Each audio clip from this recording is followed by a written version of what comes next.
And 3, 2, 1. I wish it would go a little faster because like a lot of times we're actually live and there we Counting down. go. All right. Well, there's got to be a delay in case I say something. You can hit the dump button. That is true. That is true. Uh-oh. There we go.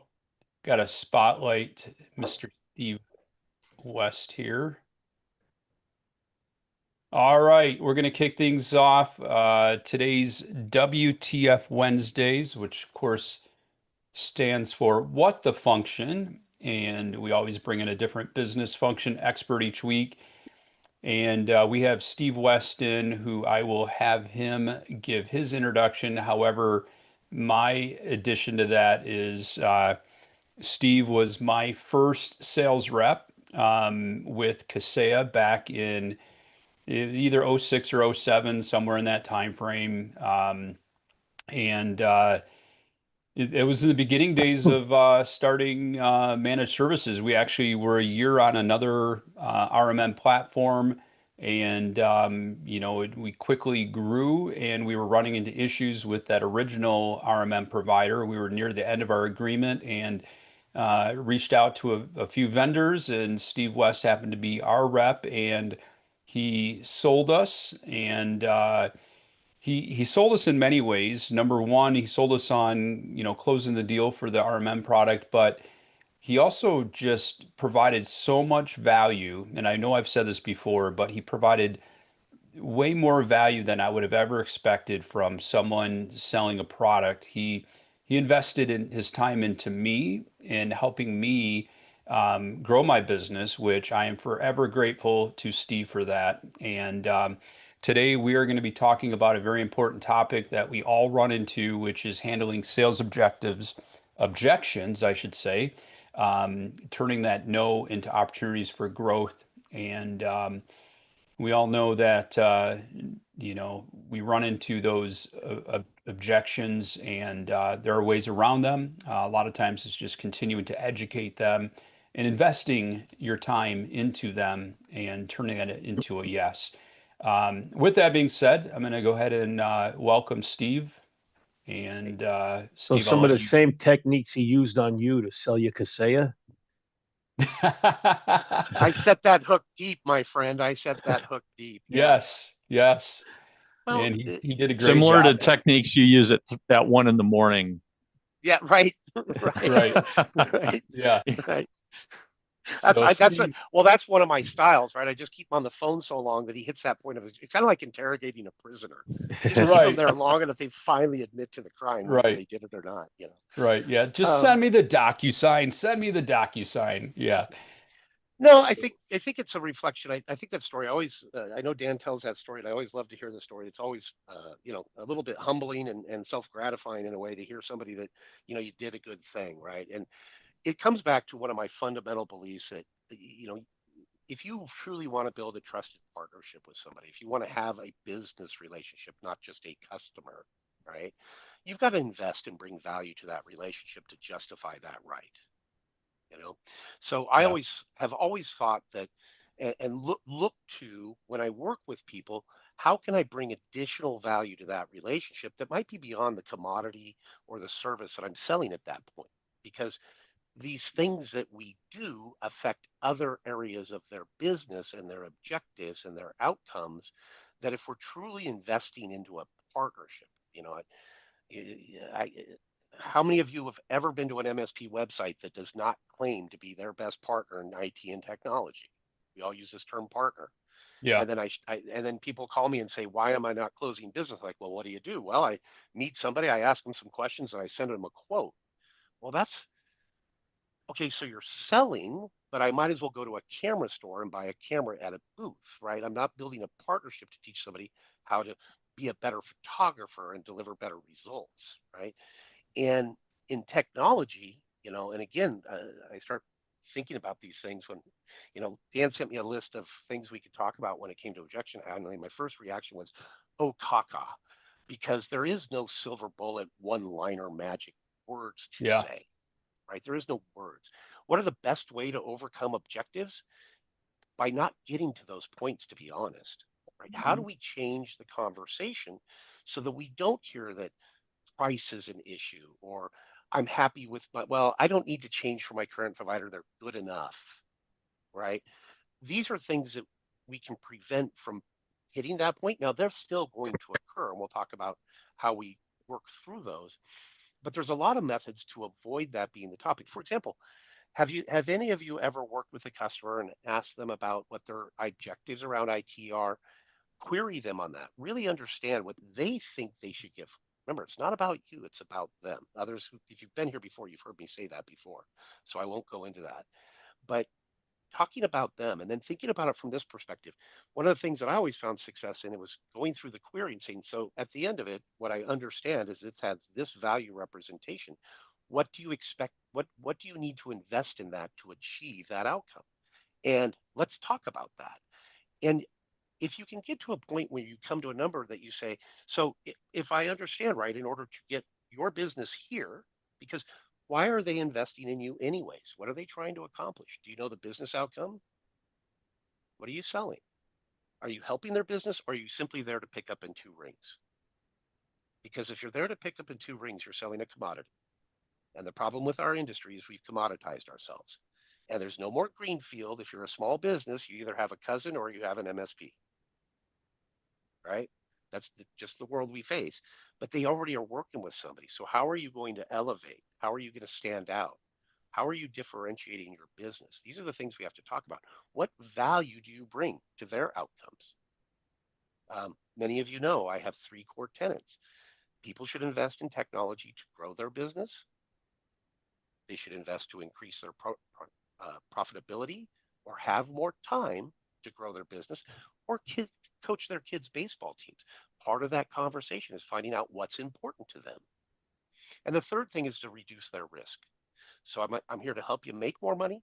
I'm here to help you keep more of the money you have or have more time to do the things you want. And I'm here to protect your money from the bad guys. That's the business outcomes you deliver to companies. Do we focus our conversations on those business outcomes and the benefits they bring, or are conversations focused on what we do and what we deliver and why they're going to be happy? Any feedback? 100%. Anybody in the room? I mean, how are you guys approaching it? Because I don't want to just be, talking into the wind and burning everybody's time here, because I can sound really smart. Doesn't mean I am, but I know how to sound like it. Um, and the reality is people are in business for a reason. What are their objectives? Again, it's about them. What do they desire? What do they want to buy? It's not about what you want to sell them. When I hear price objections, when I hear, well, I'm good with my current provider, that's because we haven't explored the opportunity for what a relationship really means. We've just presented what we think we can represent. Because if I'm really exploring what this opportunity can mean and the likelihood, how many of your competitors in the area you think are having that quality conversation? They're probably selling like most of you are. I have a service. This is what it does for you. This is why it's great. Yeah, 100%. Am I wrong? Somebody tell me I'm wrong, because I don't want to just be right. I only learn when I'm wrong. I, So help me I don't learn. think you're wrong. I think the problem is getting to that point. Like, getting in front of a prospect is the Yes, hardest part. Then you can have those kinds of conversations and differentiate yourself. absolutely. I don't disagree. That's why in my own coaching service, I usually my edge is I'm not here to help you get that first contact, because that's the hardest part, to be honest, right?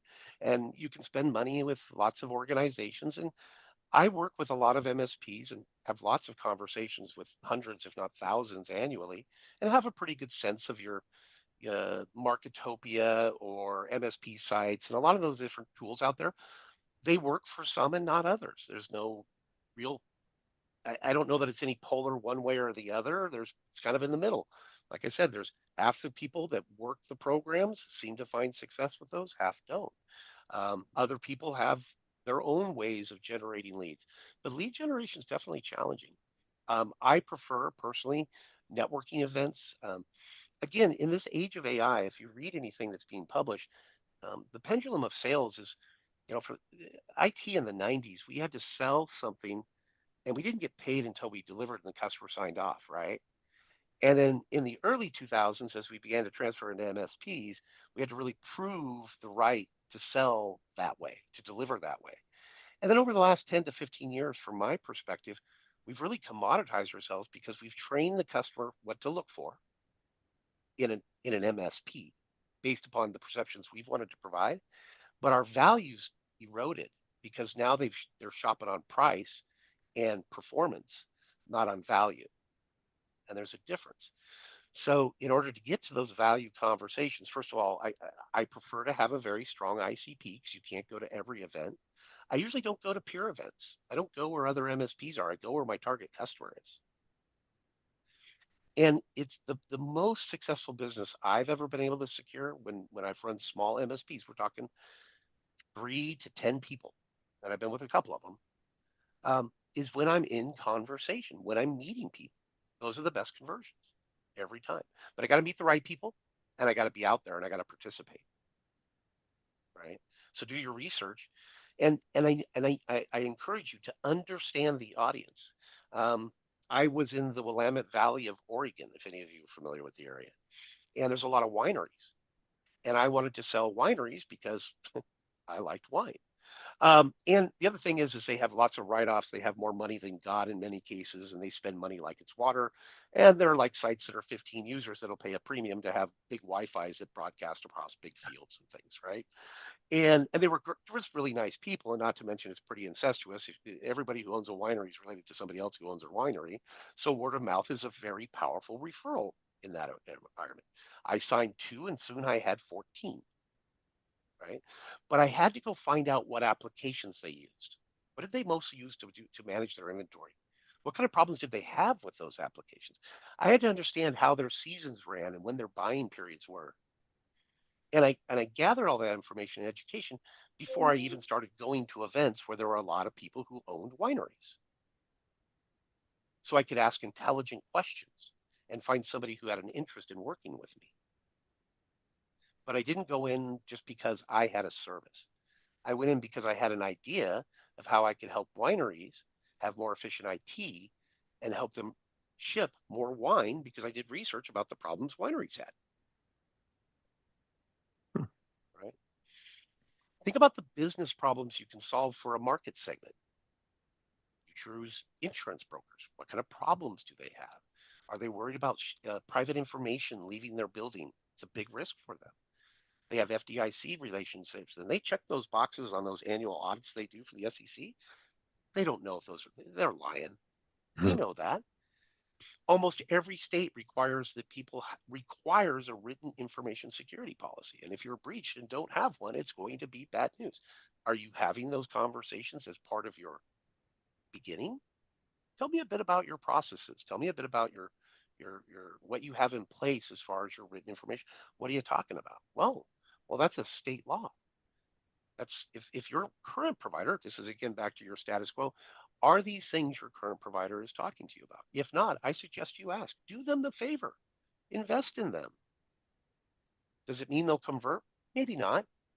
But if they find it's an intelligent conversation and is relevant, you have a high likelihood of winning over that client because you're having a better conversation. I always try to promote how do you find out what their goals are as a business? See, I also like to profess if you're working with the office manager, you're not going to have it's you're at peril.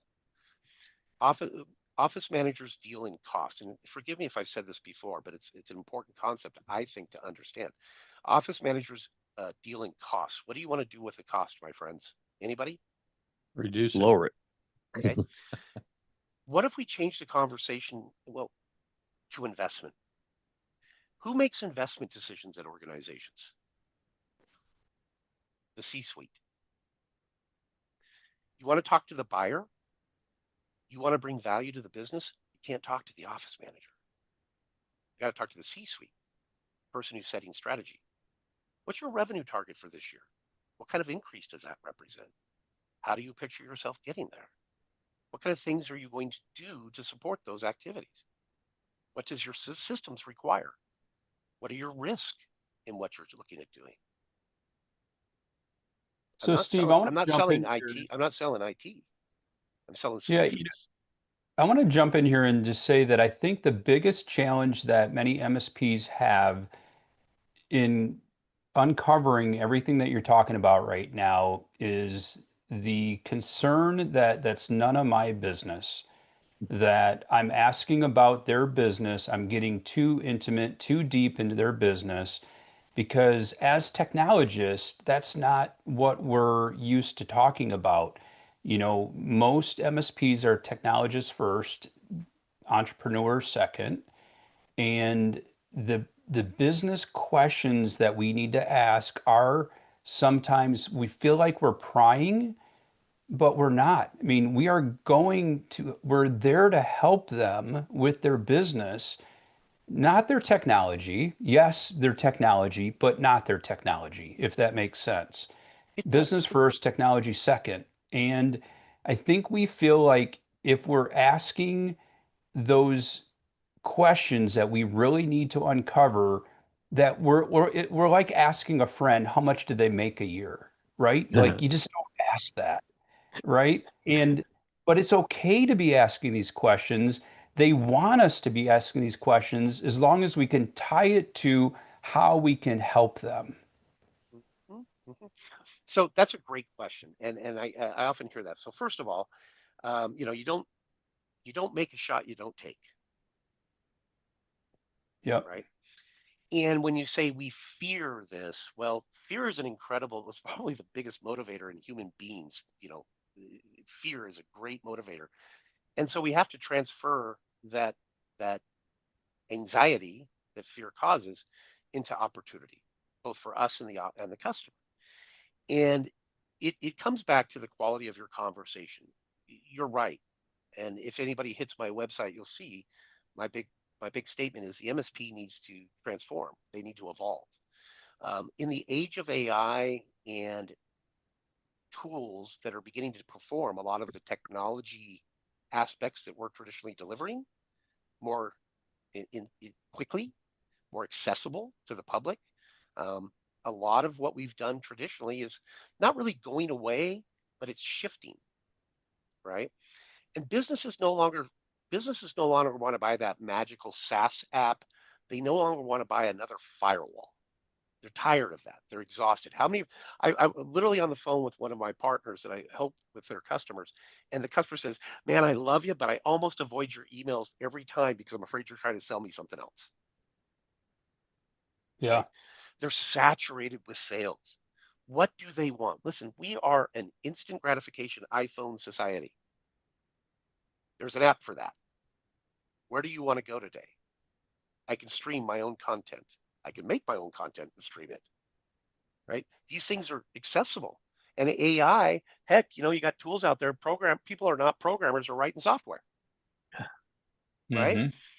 And so the reality is technology is evolving so rapidly, and MSPs are so busy dealing with the day to day that it's really hard to transform. And that's unfortunately the challenge we face because some of what you do is going to become a Zapier transaction in 6 months,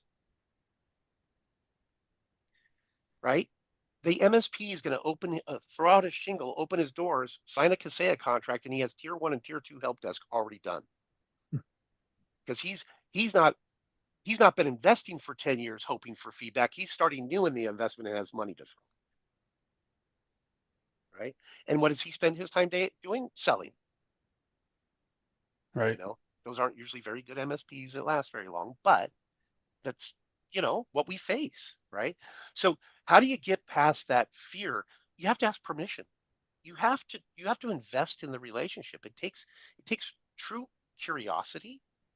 You have to be genuine, and it's a focus on them. Listen, I'm here to help you solve your business problems. Technology is only a vehicle. It's an enabler. It's not a solution within itself. I don't install server or O365 and my revenue growth goes up 20%. It's not how that works. However, if I know that you want to achieve a 20% revenue growth, and what that requires is that you get 10% more efficiency on this production line that's using a specific application or perhaps a database that's 10 years old, or a 10-year-old server, or could potentially be exposing data we want in data leakage, which is a risk to the business. We don't often talk about their financial risks associated to technology. Why? We think we're scared it's going to expose us. If we talk about them getting hacked and they get hacked, then it's our fault. Well, listen, everybody, I don't care how strong you build the castle, one of their people are going to leave the back door open on you, and they're in. It's going to happen. How many of you have been breached in the last 6 months at one of your customer sites? Well, this is, Well, define customer side. well, The new customers breached. Right. Right. yeah. That's, by the way, They were that's a very great receptive way to the to get conversation we had, though. absolutely.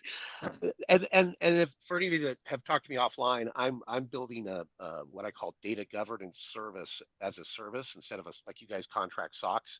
I'm building a solution around data classification, monetization, tracking, and protection because it's a requirement of everything we do. And the data asset is the most overlooked and underrated and undermanaged aspect of our small businesses. And it's not that it's a Word file or it's stored in O365. It's literally they have a social security number. Where's it all at? And where's it going? Because their liability isn't the Word doc or whether it's encrypted in 365. Their liability is the social security number and the exposure of that data. And think about what we do in IT. I'm a super geeky sales guy. I'm ITIL type thing and all that, right? So think about the asset of data. The truest, most important thing about the asset that is data is the content itself, not the blob, not the format, not the repository. It's actually what's in the content. How many businesses out there know what's actually in their data? Oh, I have HR data over here and I have finance data over here.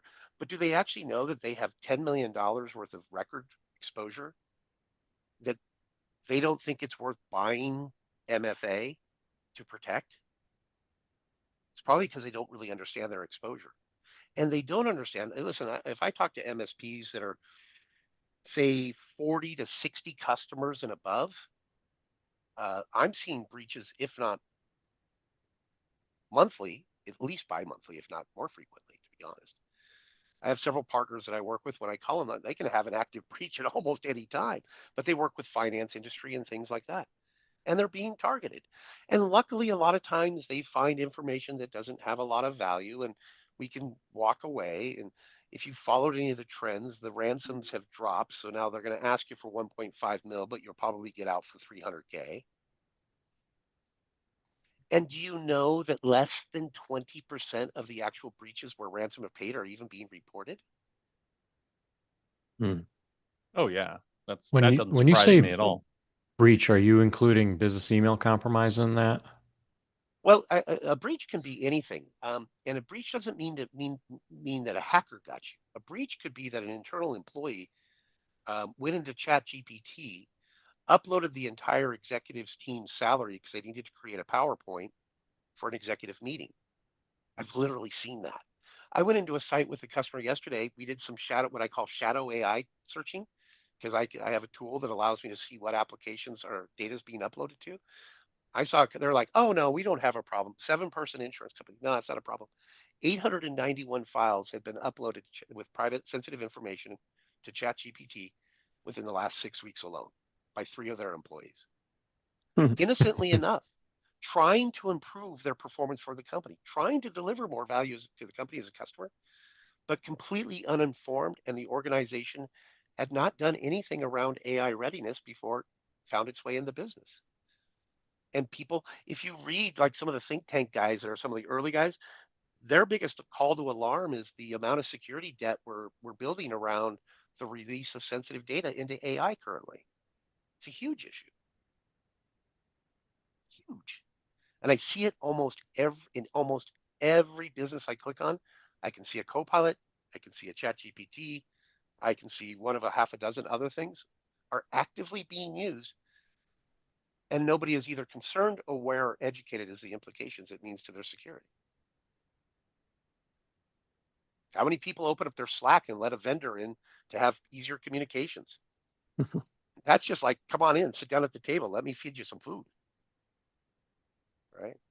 And these are things that we attempt to deliver as IT professionals, but we're not having the conversations to help these businesses understand the value of that protection because it mitigates their risk that could potentially be $10 million worth of exposure.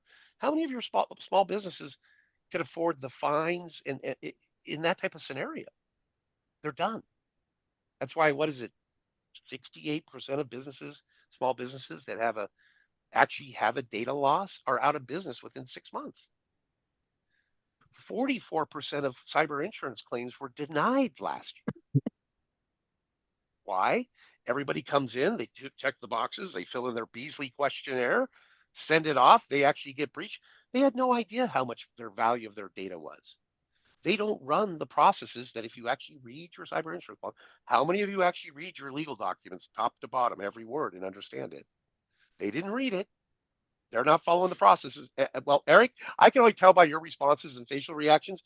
You either have been burned or you learned very early not to be. Right. Right? Option And B. option B, that's good. I wish I had done that. I wish I had. Option B. I I wish I also had. had the best piece of legal advice I ever got was don't create evidence. Yeah. Yeah. I don't have a huge internet profile. I don't spend a lot of time on LinkedIn because then people know more about me than I know about myself, it seems. So, anyways, I don't know if I'm bringing any value to this conversation, but these are where I think we need to think different as a channel, as providers in general. We've become so consumed in what we do, we've really forgotten what we really should be representing to them, which isn't just good patching, uptime, and a recovery file should something bad happen. Those are the basic table stakes. Come on, we're better than that. Let's Steve, think we're about what we talking can do. about, the value component, and there's so much that when it comes to those objections that we get, the value that we provide can overcome, their concerns about moving forward. A related, unrelated story. I've told, I've spoke about this where during my dad's time in 3 different hospital systems locally, I've uncovered unattended and unlocked workstations, as well as a workstation that contained sensitive information about patients that were in one of the hospitals, including their photos, the room they're in, their diagnosis, et cetera, et cetera. I had a very good conversation. I'm not going to reveal too much because this is going into a podcast, but I had a conversation with the compliance director last night. And she just wanted a few minutes just for me to give an overview of what I saw. It turned in probably to a 30 to 40-minute conversation where we were talking about different process improvements. Here, I'm just letting her know just initially what I saw. Provided her with photographs, and it became a conversation that we were both fully engaged in about process improvements, about different things that they can implement. This is a large organization. This isn't something that, I wouldn't expect that I'm enlightening them and sharing things with them that they don't know. I did find out that they lost their security. Let's see, they lost their cybersecurity officer 3 months ago, and they've since replaced him, and also have a cybersecurity analyst that's come in that's been there for 10 days. Um, Walking into a situation that, I had uncovered, and, but again, value. I mean, it was simply meant to be a quick phone call. Yes, this is where I observed it, yada, yada, yada. It turned into a lengthy conversation because of the value I provided. And the more value you provide, the more engaged someone is. You ever tell, a prospect, you know what, just give me 5 minutes, and it turns into a 30, 40, 50-minute conversation because you get in there, you convince them, just give me 5 minutes. I just want to, talk about a few things. But you have provided value to a point where they're engaged. They don't want to end the conversation after 5 minutes. And, you know, you don't get that if you're just talking about things that provide no value to them. I mean, they're going to end that conversation after 5 minutes. They're going to hold you to the 5 minutes, but you have to find things that mean something to them because it's not about us. Yeah, exactly. Well, and it's like we talked about the price is too high. Well, have you ever asked the question is what would it be worth to you to get this result? What type of what do you expect to invest? What is your budget? Let's not Mm. get to you're too expensive by asking all the hard questions before. One of the things I like to tell salespeople is the minute I give a price, I lose all control over the result. I try to give the price as late as possible in the conversation, but identify as early as possible what they're willing to invest to get to solve whatever problem I'm there. Truthfully, we should just be there to be problem solvers more than anything. That's what we are. We solve business problems through using technology as our vehicle to bring results, right? And so if we're not having that conversation about what the business issues are and be prepared for them to be non-technical and bring even value at that level. Oh, so you're having problems with your production line. Where is it failing? Well, do you have is there a mechanic? What would help that problem? Just help them walk through solving a problem. Show them you can help them solve problems, right? And Going back asking to what their the, budget is, one sec, Mike, I just want to get this out, otherwise I'll forget it. But asking what their budget is 100% okay. I mean, we need to know, what their current budget is and what they're spending, because if there are huge gaps, and we know that we're going to be more expensive, it, and they're currently paying considerably less, but there are huge gaps in their stack, then there's reasons why we are going to be more expensive, and we can address those. And so it is 100% okay to ask about what their budget is, what they're currently spending, because that helps us in the process. Mike, go ahead and yeah, jump in so there. going back to the price thing, right now I'm working with a web designer and he came up on the pricing page. And his angle is he wants to get rid of all the no's before you get to that point. He wants to get rid of all the objections. Um, you know, Mhm. so it's when you have the frequently asked questions page and then your other pages and stuff, they're all knocking those things down and then building it so when you call, it's an easy sale, I guess, is the direction he's going with it. So on the pricing page, um, there's a couple camps out on this one, and one side says, "Hey, it's 2025. You can buy a house online. How come you can't buy MSP services online?" That's the one extreme. And then the other extreme is we're a professional service. Every network is different. Every client is different. We have to get in and look at it, and then we can give a quote. Um, so how how would your line of thinking where I'm going with it is I said, okay, packages start at $500 a month and then list out the services that we provide. Okay. Not like dollar signs next to each service, but just like monthly packages start at $500 a month. And just that way I'll weed out the people that Won't expect to spend pay 500 bucks. less than 500 bucks a month, which leaves everybody else. What are your thoughts on that?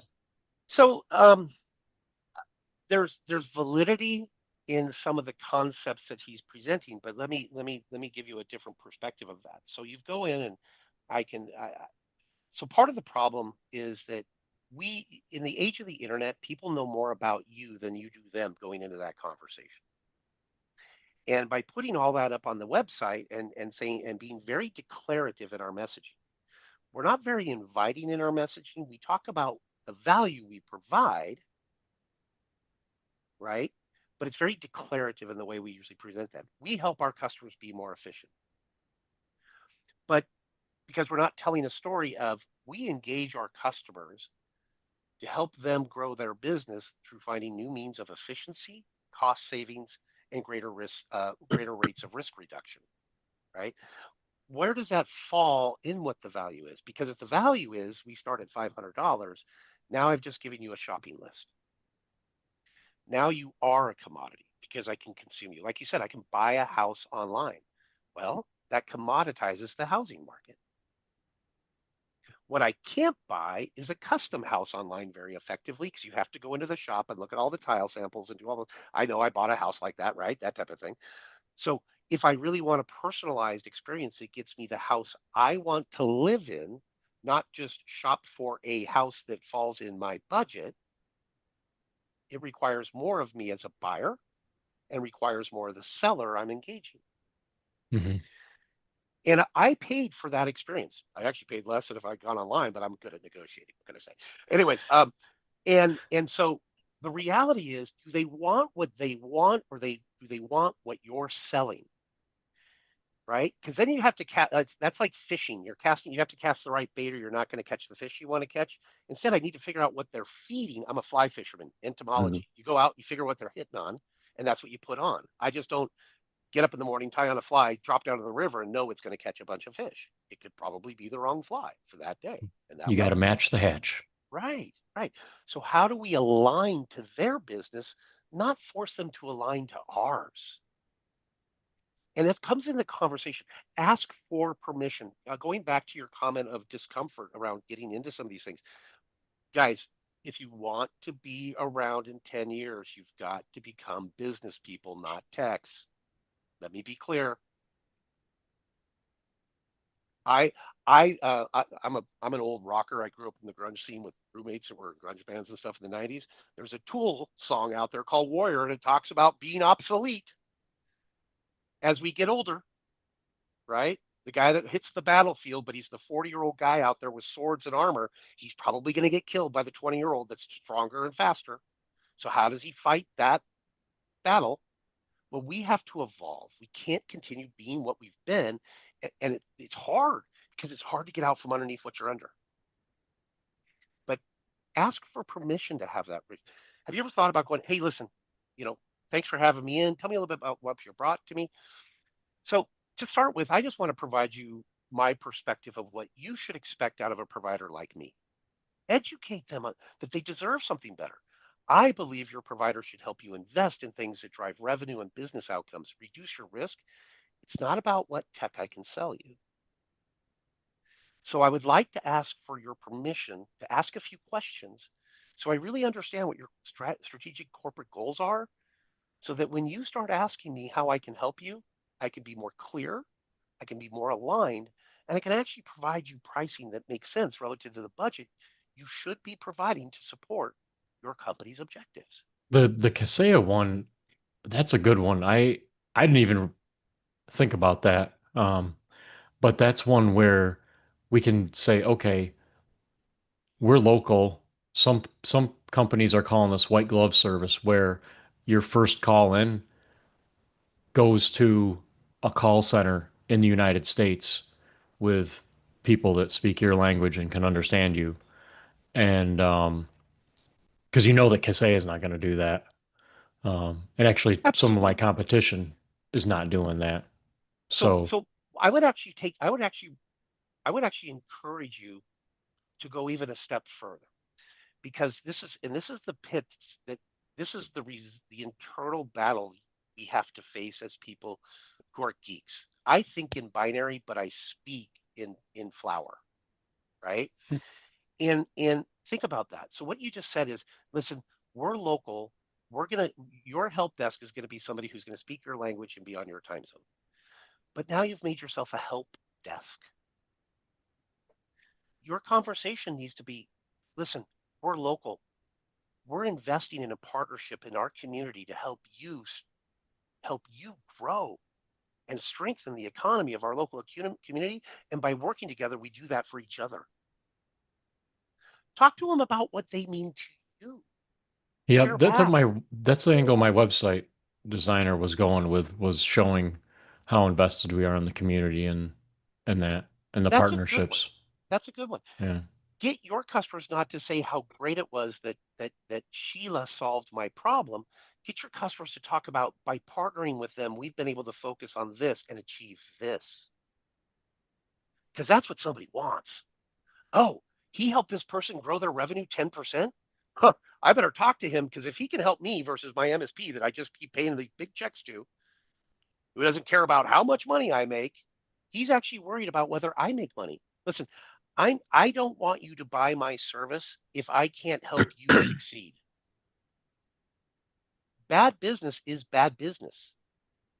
A lot of guys come in and say, Steve, help me sell a bunch of deals. And at the end of the day, I find out they have no idea how to run an MSP to begin with. And I have to fix a lot of other things because I don't need to go help them sell more people and deliver bad. More bad isn't good. It doesn't make it good. Everybody says, well, revenue fixes all issues. Bullshit. So out I of the can sales you can throw me processes, a pile of money. I can burn through it plenty fast. Don't worry. Go ahead. out of the sales processes that you've seen, who do you think you best align with? Like if there was one of the books out there or one of the people that are well known in the industry or something. It's called the Steve West sales process.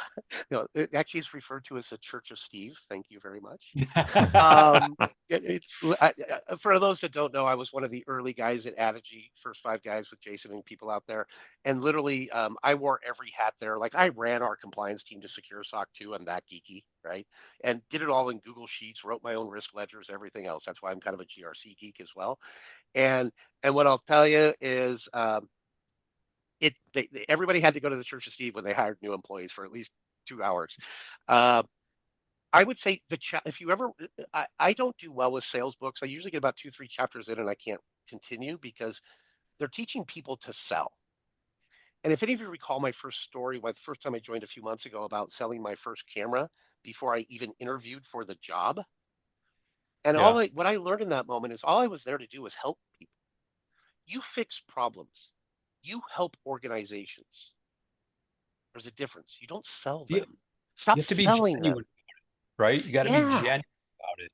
And, I mean, it's one thing to talk it, but to mean it is a whole different thing. And people can tell the difference between a person who's you know, just trying to get the sale versus someone that truly wants to help you.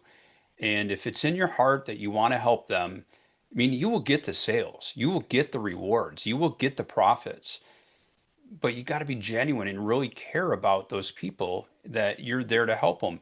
And I'd love to start a conversation out saying, this is not going to be a tech conversation today. We can talk tech if you like. This is a business conversation. Set the stage right from the start. And, you know, let's talk about your business. Let's talk about, where you're running into some struggles. Maybe it's technology related, maybe it's not. I mean, the only way for us to determine if technology can help you with that is just to talk about all of the things that you're trying to achieve. What are your goals and objectives? Because if we understand what your goal and objections are, then we can determine where technology can fit in. And even if there's a struggle that you have that technology can't fit in, but I've got personal experience that I can share with you, I will because I want to help you. Yeah, that kind of aligns with the book The Go-Giver, I think. A Done. lot of that Funny. Guess thinking. what I have sitting right here? And there is a stack of them though. There's a stack, and I use them for reference purposes when I'm consulting. And they run from AI books to Wickman and Michalowicz, and there's BS in a lot of this stuff, but there's a lot of gold too. The Challenger Sale I was trying to get to was the book that is the one that is the most aligned kind of to my style, which is to help the customer achieve better. It is to challenge what they believe the answer is and provide them better solutions in many ways. It's a good book. If you read one, It identifies the different type of salespeople, the different types of personas, and what that relates to in an approach and method, and what it results in with the customer, and makes some recommendations around how to be what I think is a better partner. And Dan will attest being a customer, and a few people. I really don't want people to work with me if I'm not bringing them value. I believe in a win-win-win supply chain, that I work with people who then work with people. And if everybody's not winning, it's probably not business I should be involved in, because there's plenty of business out there. I just have to look for the right stuff. Right. And again, I wouldn't, if I was to put pricing out there, our customers invest between 500 to, from $500 and up, but they realize these results from that investment. If I was to even start throwing out price as a filter, I would never list my pricing on a website as an MSP, because it's just like handing them a Walmart shopping list. Mhm. Can you get it cheaper at Winco? Yeah. Let's Jay, jump Jay, into I a don't know if couple. Jay, I see Jay talking. I don't know if he's talking over here, but maybe not. Go ahead. Yeah, I got about 10 minutes. I apologize. I got about 10 minutes, and I got a vendor that I'm doing some Yeah. consulting for I've got to meet with, but Does anybody have any questions? has this been Because helpful? Oh, for me, yeah, because like I said, I'm in the middle of the discussions with my website designer on we're at the wireframe and the high level stuff. And so that pricing page was there, and then a discussion about what should be on it. And he's admittedly doesn't know anything about MSPs, which I think is good because he's looking at all this information with about the same level of knowledge as most of the clients that come to me. Yeah. So, So to be honest, if I was to go into any one of your guys' local markets and open an MSP and try to compete against you, I would brand myself as everything but an MSP. I would brand myself as a consultant. I would brand myself as a business partner. My website would deliver messages about how I increase revenue, I increase profits, and I reduce risk. I wouldn't talk about firewalls or programs or Office, but that's just me. Go ahead. Mike, did you have a question? oh no, just Jay's jumping off. Sorry. Oh, see you, Jay. Um, so and it's I'll just throw out to here a couple things. One, my title has always been business geek, and that has been my title because I am a business geek, and that's what I am there to help our clients with. When I named Greenlight, I named it Greenlight Business Technology. Not because, it's business first, then technology second. And the key is having, again, it sounds redundant, but having those business discussions. And once, I've mentioned this before. I mean, I've gone into QBRs that, have lasted 2, 3 hours long because they've gotten so engaged in the discussion. We're talking about their entire business. And I wasn't there, for 2 to 3 hours talking about technology. We're talking about their business, and that's why they've been with us forever. Um, One of our first clients is still with us from 2001. They're still, and they weren't obviously managed at first because it didn't exist at that time. They started out as gosh, I don't even remember. I think just break fix, because in those early days we were also doing reselling DSL from WorldCom. We were setting people up with email. It was pop based email at the time, but getting them off of like AOL email addresses and free email addresses and get them a custom domain. Um, but again, I do business geek as my title. We threw business technology in the business name, all because it's business first. And was this, was this all because, in my early days, I knew that it needed to be business first?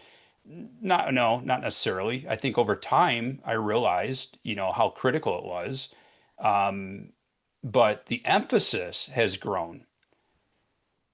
those 2 to 3 hour QBRs, did I walk out of there with significant project work? Hell yeah. Because I tied it back to what their business issues were. And absolutely. Listen, and because I only have a couple minutes, I want to leave you guys with a couple more thoughts. And if there's an opportunity and you guys would like me to come back, I'm more than willing to. But think about the opportunity that AI represents in the minds of your customers. If you've studied it, you know the limitations and the risks and things that are involved. But they're all reading articles that are compelling their people to begin implementing this. They see it as business opportunity. How are you having that conversation about enabling that opportunity for them? How are you diving deep to understand what they're thinking about it? Because even if they haven't brought it up to you, they're thinking about it. They're thinking about it. You can't avoid the topic in business today. Okay. And if you wait to have that conversation about how they view their data and how they're going to leverage it strategically in the new age of data. Wall Street came out 2 months ago and said data is the new oil. I would challenge you this. I believe today that the only thing that's irreplaceable in any business is the data itself. I can hire a body.